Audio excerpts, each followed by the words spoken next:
E eu quero compartilhar uma palavra de Deus, né? E não deixando de agradecer ao irmão Glauber também pelo convite, né? Quero compartilhar uma palavra de Deus que está no livro de Atos, no capítulo 4, a partir do versículo 1, que nos diz assim, Atos capítulo 4, do 1 em diante, nos diz assim. Eu vou ler o texto, é um pouquinho longo, só para a gente depois mastigar um pouquinho. E estando eles falando ao povo, sobrevieram os sacerdotes e o capitão do templo e os saduceus, doendo-se muito de que ensinasse o povo e anunciasse em Jesus a ressurreição dos mortos. E lançaram mão deles e os encerraram na prisão até o dia seguinte, pois já era tarde. Muitos, porém, dos que ouviram a palavra creram, e chegou o número destes homens a quase 5.000.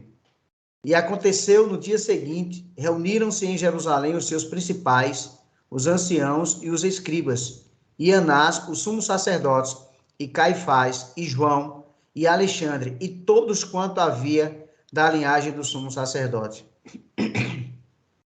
E pondo-os no meio, perguntaram, com que poder ou em nome de quem fizestes isso? Então Pedro, cheio do Espírito Santo, lhe disse, principais do povo e vós, anciãos de Israel, visto que hoje somos interrogados acerca do benefício feito a um homem enfermo e do modo como foi curado, seja conhecido de vós todos e de todo o povo de Israel, que em nome de Jesus Cristo Nazareno, aquele a quem vós crucificastes e a quem Deus ressuscitou dos mortos, em nome desse é que esse está são diante de vós. Ele é a pedra que foi rejeitada por vós, os edificadores, a qual foi posta por cabeça de esquina. E em nenhum outro nome há salvação, porque também debaixo do céu nenhum outro nome há dado entre os homens, pelo qual devamos ser salvos. Então eles, vendo a ousadia de Pedro e João, e informados de que eram homens sem letras e indoutos, se maravilhavam e tinham conhecimento de que eles haviam estado com Jesus. E vendo estar com eles o homem que fora curado, nada tinham que dizer contrário.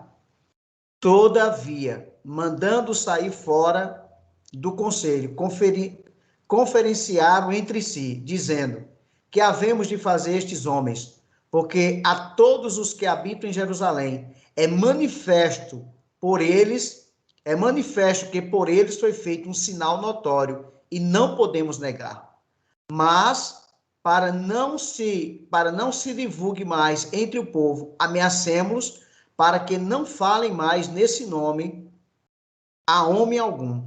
E chamando-os, disseram-lhes que absolutamente não falassem nem ensinassem o nome de Jesus. Respondendo, porém, Pedro e João lhe disseram, julgai vós se é justo diante de Deus ouvir-vos antes a vós do que a Deus. Porque não podemos deixar de falar do que temos visto e ouvido. Mas eles ainda o ameaçaram mais, e não achando motivo para os castigar, deixaram-nos ir por causa do povo, porque todos glorificavam a Deus pelo que acontecera. Pois tinha mais de 40 anos o homem em que operara aquele milagre de saúde. E soltos eles, foram para os seus, contaram tudo o que eles disseram, os principais dos sacerdotes e os anciãos. E ouvindo deles isto, unânimes, levantaram a voz a Deus e disseram, Senhor, tu és o que fizeste o céu e a terra e o mar e tudo que neles há, que disseste pela boca de Davi teu servo, porque bramaram as gentes e os povos passaram coisas vãs. Levantaram-se os reis da terra e os príncipes se ajuntaram a uma contra o Senhor e contra o seu ungido. Porque verdadeiramente contra o teu santo filho Jesus, que tu ungiste, se ajuntaram não só Herodes, mas Pôncio Pilatos com os gentios e os povos de Israel, para fazerem tudo o que a tua mão e o teu conselho tinha anteriormente determinado que se havia de fazer. Agora, pois, ó Senhor, olha para as suas ameaças e concede a seus servos que falem com toda ousadia a tua palavra. Enquanto estendes a mão para curar e para que se façam sinais e prodígios pelo nome do teu santo filho Jesus. E tendo eles orado, moveu-se o lugar em que estavam reunidos, e todos foram cheios do Espírito Santo e anunciavam com ousadia a palavra de Deus. Amém? Que Deus nos abençoe, né, com essa palavra, que o Espírito Santo de Deus ministre a sua palavra nos nossos corações e que nós venhamos, né, nessa noite, né, entender o que Deus tem a ministrar nos nossos corações. Quando nós olhamos esse capítulo 4 do livro de Atos, é um contexto, né, posterior do texto de Atos 3. Havia, na verdade, acontecido uma cura, né? Havia acontecido uma cura. E um aleijado estava à porta do templo e ele mendigava ali continuamente. E quando os discípulos vão entrando, Pedro e João, no templo, ele chama a atenção e, como era costumeiro, ele pede uma esmola. E naquele dia ele foi surpreendido, porque o que ele ganhou naquele dia, jamais ele poderia imaginar. Eu costumo dizer que quando ele aborda os discípulos, ele espera o que ele sempre esperou durante toda a sua vida, uma moeda, alguém lhe dá uma moeda. Mas naquele momento ele teve um encontro com dois homens de Deus, que mudou a história da sua vida, que mudou a trajetória da sua vida. E naquele momento aqueles dois homens de Deus, diz a Bíblia que eles iam para a hora da oração. Estendeu, olhando para eles, né, fala com aquele homem, ministra uma palavra ao coração daquele homem, uma palavra que, na verdade, veio levar ele a ter fé, a crer no Deus, no Senhor, que eles criam. E naquele momento ele diz, não tenho prata, não tenho ouro, era o que ele esperava. Talvez naquele momento, se não fosse uma palavra de fé ao coração daquele homem, ele tivesse desanimado. Mas pelo que aconteceu, pelo milagre que aconteceu, subentende-se que ele creu naquela palavra. E talvez ele já não se importava mais nem com prata, nem com ouro, mas ele queria saber o que vinha daqueles homens. E eles disseram, não temos prata, não temos ouro, mas tudo que temos, nós te damos. Levanta em nome de Jesus, o Nazareno. Glória a Deus por isso. Naquele momento, aquele homem levanta-se, né, começa a saltitar de alegria. E automaticamente isso torna-se notório. Né? Todos viram e todos o conheciam. Né? O texto que nós lemos diz que aquele homem tinha mais de 40 anos. Mais de 40 anos. Todos o conheciam, mas inegavelmente todos viram o milagre que Jesus Cristo fez. Mas isso não foi suficiente para que aqueles homens também, que perseguiam a Jesus, que perseguiram a Jesus, chegaram ao ponto de matar o mestre, também perseguir aos discípulos, perseguir aqueles que estavam dando continuidade ao ministério que Deus havia colocado nas suas mãos. Uma coisa que nos chama a atenção é que esses homens de Deus, eles estavam cheios do Espírito Santo. Havia, na verdade, esse diferencial, eles estavam cheios do Espírito Santo. O Pentecoste tinha acontecido. Aqueles homens já não eram mais os mesmos, né? Estavam cheios do Espírito Santo, agora cumprindo a missão a qual Deus tinha colocado nos seus corações, a missão a qual Deus tinha designado para que eles fizessem. E aqueles homens ali continuam pregando a palavra de Deus. Havia risco? Havia sim. Era sujeito a serem presos? Sim. Era sujeito a morrerem? Sim. Mas eles estavam dispostos agora a dar vida pelo Senhor e Salvador Jesus Cristo. Eles estavam dispostos a dar vida, né, pelo Senhor e Salvador Jesus, pelo Evangelho. E nessa noite eu quero compartilhar com você, né, uma palavra no contexto de um tema, se fôssemos dar um tema para essa mensagem, né? Estando cheios do Espírito Santo, não temos o que temer. Não há o que temer quando nós estamos cheios do Espírito Santo de Deus. E muito me alegra porque aqueles homens, diz a Bíblia, que eles estavam cheios do Espírito Santo. E o que eles transmitiam, o que eles passavam, era exatamente isso para outras pessoas. E diz a Bíblia que eles não temeram, pois estavam cheios do Espírito Santo. E no versículo 1 do capítulo 4, diz assim, e continuavam pregando a palavra de Deus. Eles não cessaram de pregar a palavra de Deus. Eles continuaram ministrando. Era a missão deles, era a missão da igreja. Eles tinham que propagar a palavra. No livro de Atos, no capítulo 1, versículo 8, Jesus tinha dito para eles, fiquem em Jerusalém até que vocês sejam revestidos de poder. E quando vocês forem cheios de poder, forem revestidos de poder, vocês vão testemunhar em Jerusalém, Samaria, Judéia e até os confins da terra. E aqueles homens, eles estavam convictos da sua missão e nada poderia pará-los, porque eles tinham um objetivo, eles tinham uma visão, eles estavam olhando para o mestre, eles estavam olhando para o reino. E eu costumo dizer que quando nós temos uma visão certa, uma visão fixa daquilo que nós queremos alcançar, a missão faz sentido. Então, Pedro e João, naquele momento, eles entenderam que a missão fazia sentido, mesmo que fosse correndo risco de vida, correndo risco, na verdade, de morrer, mesmo que fosse, na verdade, correndo risco de serem presos. Eles tinham uma visão e a missão naquele momento fazia sentido, valia a pena estar naquele momento, valia a pena pregar a palavra de Deus, valia a pena anunciar o evangelho. E a Bíblia diz que eles continuaram pregando a palavra de Deus. No versículo 2, irmãos, diz que aqueles homens, não é, estando ali pregando a palavra de Deus, eles foram, na verdade, abordados, no versículo 2, por pregarem a palavra de Deus, foram lançados na prisão, né? Por pregar a palavra de Deus, no versículo 3, melhor dizendo, por pregarem a palavra de Deus, foram lançados na prisão, porém continuavam a produzir frutos. O que é que nós entendemos? Por que é que aqueles homens foram lançados na prisão? Porque eles fizeram uma coisa ruim? Não, eles fizeram uma coisa boa, foi algo maravilhoso, foi dar vida a alguém que estava praticamente morto, foi levantar uma pessoa que estava ali, né, aleijada por vários e vários anos. Então era motivo de todos olharem e glorificarem a Deus. Mas sempre haverá os opositores. Sempre haverá aqueles que não querem ver os homens de Deus, que não querem ver as mulheres de Deus prosperando, crescendo, pregando a palavra. Há uma ação do inimigo tentando, na verdade, impedir que esse evangelho seja pregado. Mas aqueles homens, eles estavam cheios do Espírito Santo. E diz a Bíblia, irmão, que eles continuavam pregando, sim, continuavam pregando a palavra de Deus. E no versículo 4, diz assim a palavra do Senhor. Olha o que diz o versículo 4. Muitos, porém, dos que ouviram a palavra, creram. E chegou o número desses homens a quase 5.000 homens. Chegou a quase 5.000. Eles continuaram pregando, eles não cessaram de pregar o evangelho.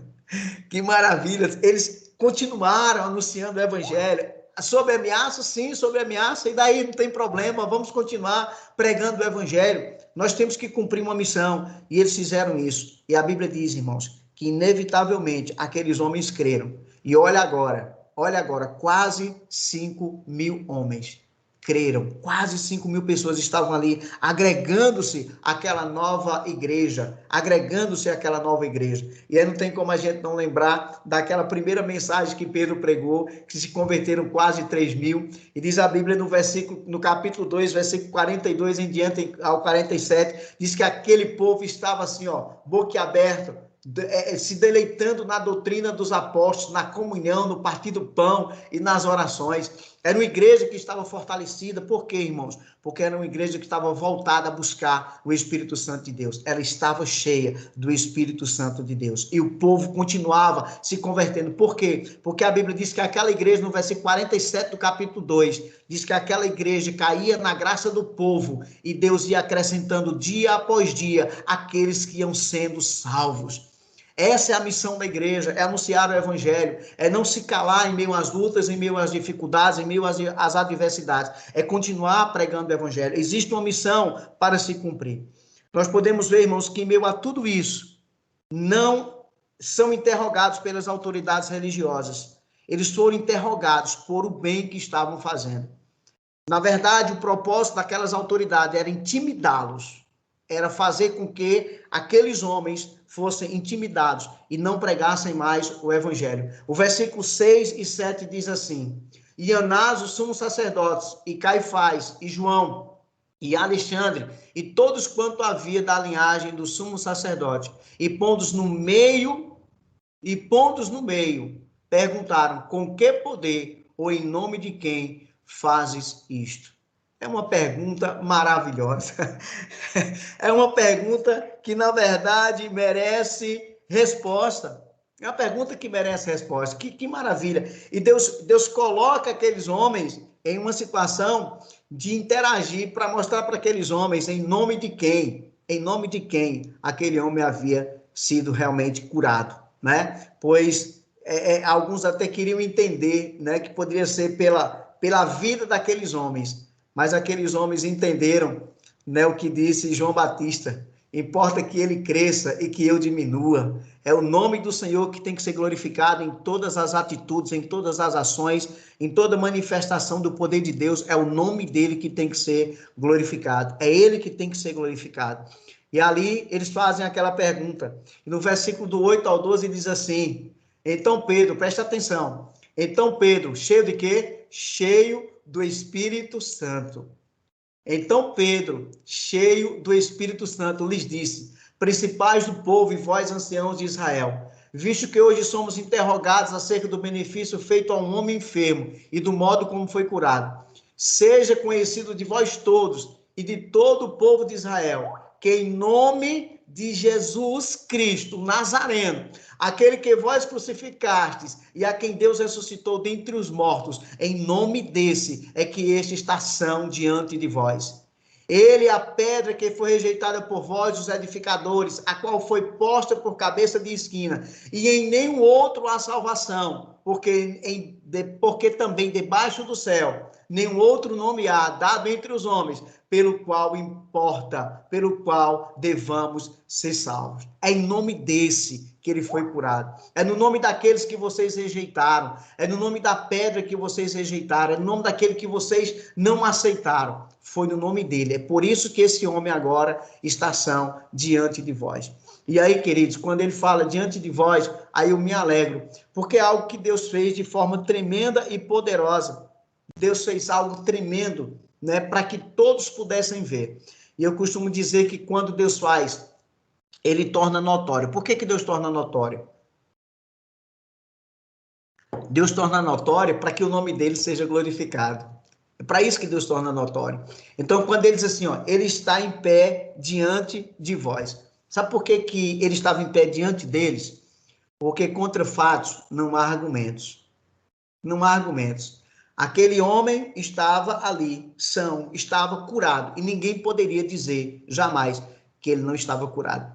Me faz lembrar, não vou entrar no detalhe, mas me faz lembrar daquela cura que Jesus fez no livro de João, no capítulo 9.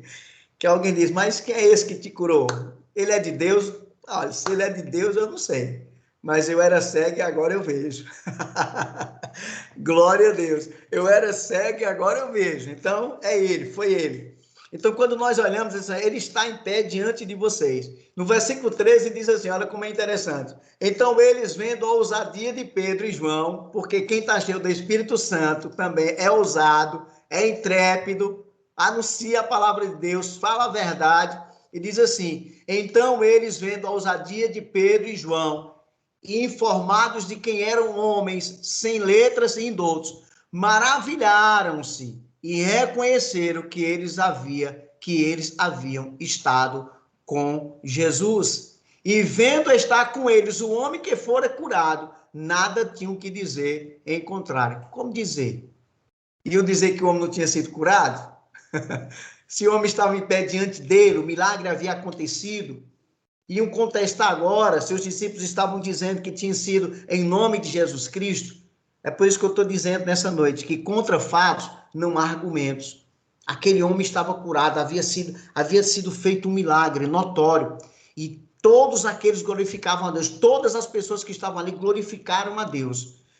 E quase 5.000 entenderam quem era Jesus. Olha o que Deus estava fazendo, mediante a unção que havia na vida daqueles homens cheios do Espírito Santo. A igreja começa a crescer, a igreja começa a evoluir. O que Jesus havia falado anteriormente, lá atrás, estava acontecendo literalmente para a glória de Deus.